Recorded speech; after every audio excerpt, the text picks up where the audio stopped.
This video is made possible by Soundtex Energy. Stick around to see how you can save while shopping for an all-new energy drink. And before we begin, please do consider subscribing. It's 100% free and it helps me out more than you know. So thank you and enjoy the rest of the video. So Valtteri Bottas has been in the news recently with his small crash with George Russell in Imola. So naturally, I had to latch onto a trending topic. So here we are. Let's sit down and talk about the flying Finn, Valtteri Bottas.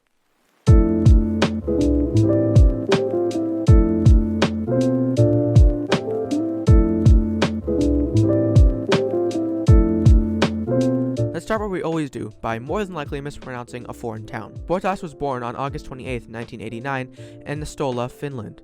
He got into racing at the late age of 15, and there's not really much detail of his karting, so here's what I could find. In 2004, he competed and won the CIA Junior Euro Championship, and did the exact same thing in the CIA Finnish Championship, the CIA Viking Championship, the WSK Euro Series, the WSK International Series, and the Finnish Formula A Championship.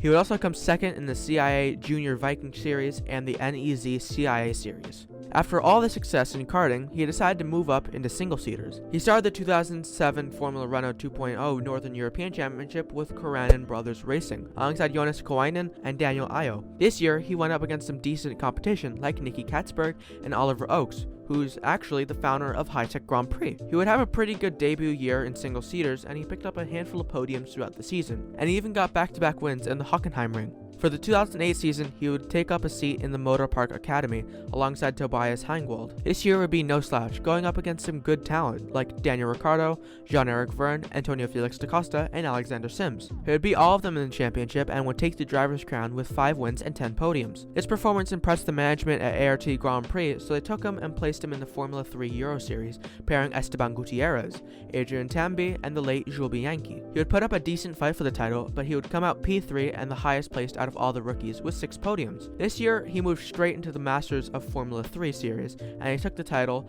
and would do the exact same thing the following year and became the first driver to not only win the championship back-to-back, but the first one to win it twice. In 2010, Bottas was assigned a test driver role at Williams Formula 1 team, and would continue to do such for the 2011 and 2012 seasons, where he took part in 15 FP sessions. But wait, before we go any further, this video is sponsored by the great people over at Soundtex Energy. Zachy, these ads are getting old. Yeah, well, if Josh Ravel can do it, so can I. Soundtex is an all-new energy drink made by racers for racers. You can help out and support my channel by using the code UPSHIFT at checkout to save 10% off your order today. Now, back to the video. Bottas signed with ART Grand Prix, who, for some reason, said to themselves, yeah, you know what, we're Lotus now. Yeah, I don't really get it either. The whole year, he would have a battle with the young British driver James Calado, but the Finn showed his strength, not only taking 4 wins and 6 podiums, but taking a much-deserved GP3 title. For 2012, he signed on for Williams as their official reserve driver and took a year off of racing. He did some free practice work, but that was kind of the extent of his 2012 season. For 2013, he would get his step up into the spotlight and sign with Williams as a full-time driver, pairing God himself, Pastor Maldonado. I could only describe the season as really one phrase: Williamsy. With a horrible season, especially in Canada where Valtteri actually qualified P3, but then, being in a Williams, he dropped to 14th. Bottas and Maldonado would only grab 1 single point finish each, Pastor getting P10 in Hungary and Valtteri grabbing P8 in the US Grand Prix. This year was super disappointing for Williams, and they decided to drop Pastor and chase the former Ferrari driver Felipe Massa. He brought in a good amount of experience into the team to help Valtteri grow, and help Valtteri he did. In the first round in Austria, the Finn qualified 10th on the grid. He had a crash early into the race but recovered to grab P6 and was later promoted to P5 when Daniel Ricciardo was disqualified. In a later round in Austria, he would qualify an extremely impressive P2 and hold on for his first ever podium, finishing in P3 behind the Mercedes pair of Lewis Hamilton and Nico Rosberg. He had yet another extremely impressive round in Silverstone where he had a disappointing qualifying and started in P14. He somehow fought his way back all the way to finish in P2. In Germany, he would again qualify in the first row in P2 and hold that position despite a late charge from a chasing Lewis Hamilton. He would have a few more impressive races and grab 3 more podiums in Belgium, Russia, and Abu Dhabi, which was the first race to have a double podium since 2005. Valtteri would cap off a great year in P4, not only beating his way more experienced teammate, but also beating world champions Jenson Button, Fernando Alonso, and Sebastian Vettel. The management at Williams were very impressed by their lineup, so they retained both drivers for 2015 season. And again, they did a great job with what they had, because Williams at this point were already already on their way down.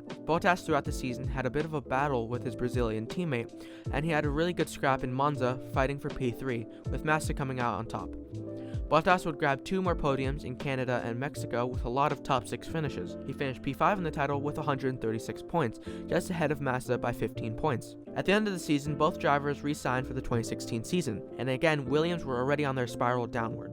Both drivers struggled to stay in the top 6, but Bottas did get a podium in an early round in Canada, so he did the best he could with what he had. In the last round of the championship, Nico Rosberg won the driver's title with Mercedes, and he said that's all he really wanted to do. So he announced his retirement at the end of the season, and it left a vacancy at Mercedes, and it was between Bottas and a Mercedes reserve and DTM driver Pascal Wehrlein. Mercedes took on Bottas and gave him a seat for 2017, and he immediately showed why Mercedes made the right call when he took P3 in the season opener in Australia and did so in the 3rd round in Bahrain. But in Russia, he qualified a decent P3 and stayed out of trouble the whole race to take his first ever Grand Prix win. He had another good round in Baku where he had a first lap incident which caused him to be lapped, but with the help of many crashes and a red flag, Bottas fought his way up to 2nd. He would also take another win in Austria and finish a career best P3 in the driver's title. 2018 will be a very disappointing season for the Finn, not really doing much, only taking a handful of podiums and no wins, and grabbed P5 in the championship, just ahead of Daniel Ricciardo, who had 8 retirements. In 2019, Bottas came back revived and ready, and he took a win on the opening round in Albert Park, and would also take a victory in the 4th round in Baku. But Bottas would kind of fall off a bit and never really challenged for wins until the Japanese Grand Prix and the US Grand Prix, where he actually won both. Although he finished in P2, the best finish of his career, he didn't really put up a fight for the championship, with Lewis always being very comfortably in the lead. In 2020, the season would be delayed due to the COVID-19 outbreak, and when the season started up again, it was very clear Mercedes would waltz away with the title crown, with not really any challenge from Red Bull and absolutely no challenge from Ferrari. Svinnare. This was Bottas' best chance to win the title, but this season went about as well as Mahavir Raghunathan trying to get out of an escape road.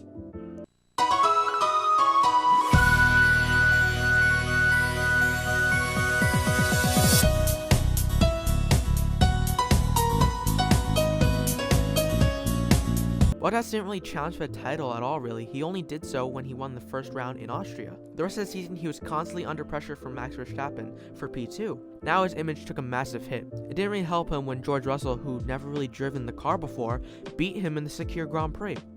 Now, in 2021, Bottas is struggling more than ever. In the season opener in Bahrain, he was way off his teammate Sir Lewis, and in Imola, he qualified P8 and ended having a massive crash with George Russell.